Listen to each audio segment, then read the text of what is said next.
Hello students, welcome to Bright Mind Gurukul.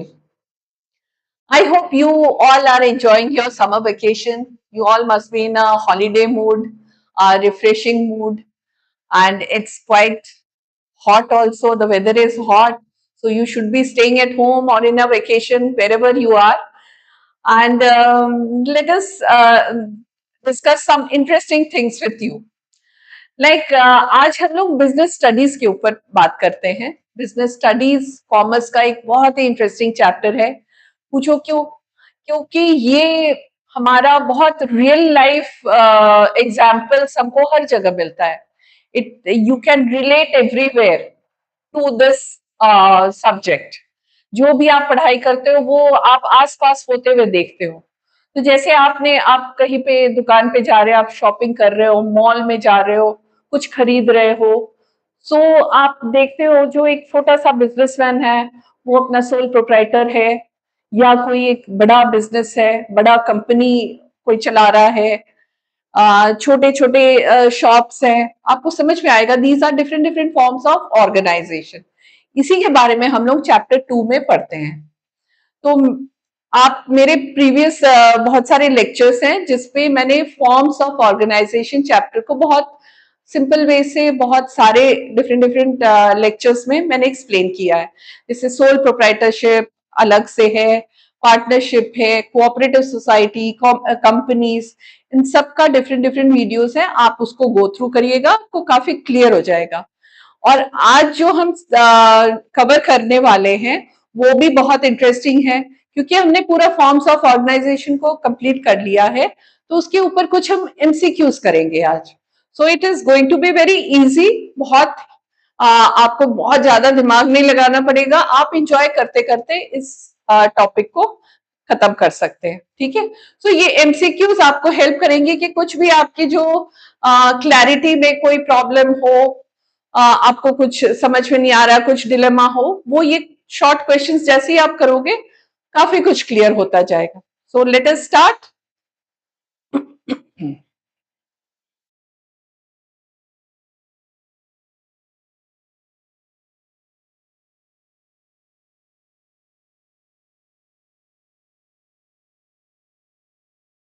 See, for questions, two statements are given. One labeled assertion,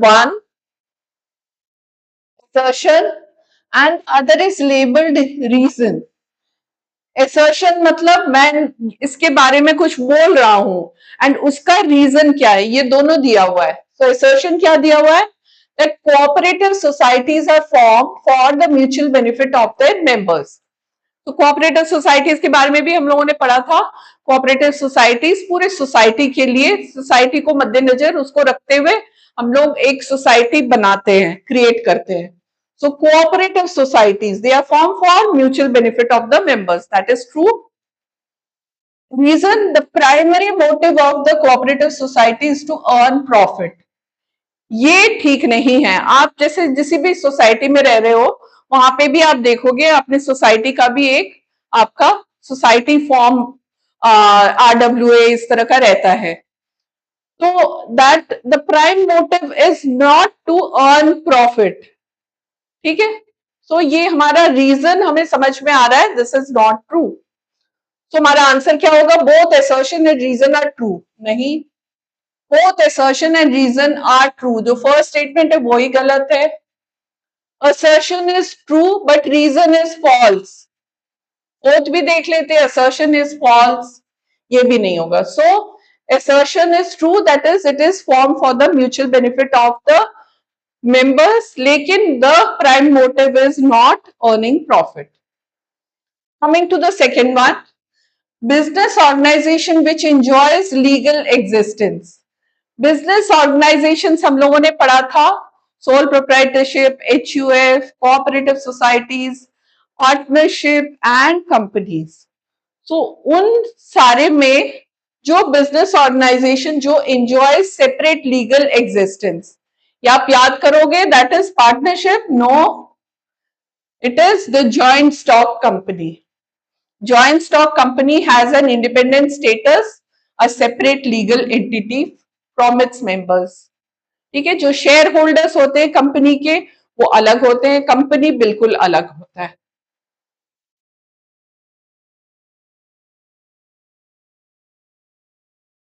What is the best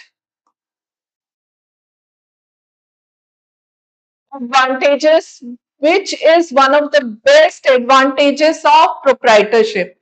proprietorship सबसे less complicated form of business organisation होता है। जो कोई भी अगर plan कर रहा है, जिसके पास थोड़ी सी कैपिटल हो, वो अगर कोई बिजनेस स्टार्ट करना चाहता है, तो फर्स्ट एंड फॉरमोस्ट जिसमें कोई भी लीगल कॉम्प्लिकेशंस वगैरह कुछ भी नहीं होता है, that is sole proprietorship. So what is one of the best advantages? Shares can be sold to raise capital, नहीं। Profits are to be shared, ये भी नहीं। Sole proprietor is the only person, he is the owner of the business, he is doing the business।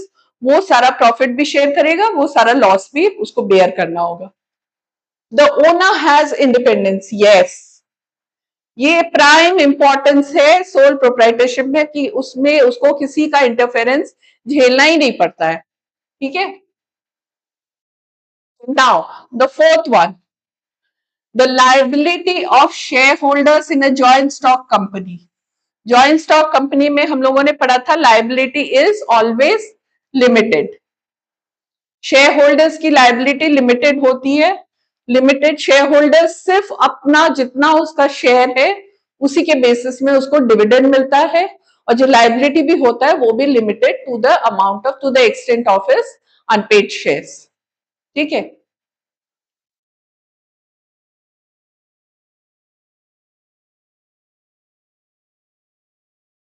which of the following statement is true?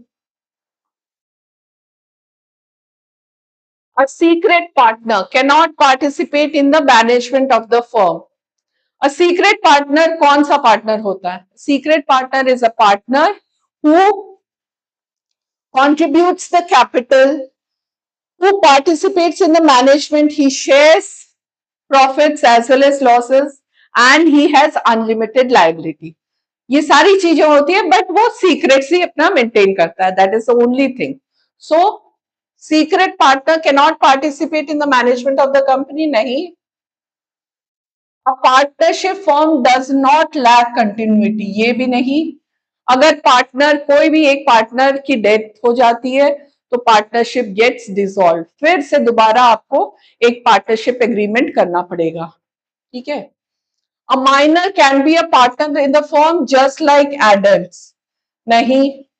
Minor can be a partner, minor सिर्फ एक partnership ही होता है जिसमें minor participate कर सकता है, he can be a partner. लेकिन बहुत सारी लिमिटेशंस होती हैं, he can not bear the loss, he is not eligible to bear the loss. सिर्फ उसको प्रॉफिट पे ही शेयर मिलेगा, उसको डिसीजन मेकिंग किसी भी चीज में वो इन्वॉल्व नहीं हो सकता है। तो बहुत सारी चीजें आप पढ़ोगे वो चैप्टर तो आपको पॉइंट वाइज।